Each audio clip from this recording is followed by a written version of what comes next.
Mrigashira కార్తె June 8వ తారీఖు ఆదివారం ద్వాదశి రోజొస్తుంది. ఈ యొక్క వాతావరణంలో మార్పులు సంభవిస్తుంటాయి. గాలిలో తేమ శాతం అధికంగా పెరిగిపోతుంది. ఎవరైతే ఈ యొక్క ఆస్తమా పేషెంట్ ఉంటారో వారికి చాలా ఇబ్బందిగా ఉంటుంది. మనకు పూర్వకాలం నుంచి బెల్లము, ఇంగువ అనేటువంటిది ఆ రోజు వేయించేటువంటి పరిస్థితి ఉండేది. తర్వాత కాలక్రమేపీ చేప ప్రసాదముగా ఇస్తున్నారు. అలా ఈ ఏదైతే నైరుతి ఋతుపవనాలు ప్రవేశించి కొత్తగా తొలకరి వర్షాలు పడబోతుంటాయో, అక్కడి నుంచి వారికి కొద్దిగా ఆయాసం అనేటువంటిది అధికంగా అవుతుంది. ఇది మృగశిర కార్తె విషయంలో.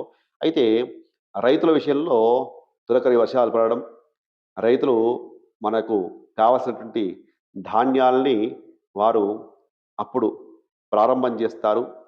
ఆ యొక్క తొలకరి వర్షాలు పడగానే విత్తనాలు వేయడం ప్రారంభం చేస్తుంటారు. దుక్కి దున్నడం ప్రారంభం చేస్తుంటారు. ఇదంతా పూర్తిగా కూడా ప్రకృతి పండుగగా భావించాలి. శుభం.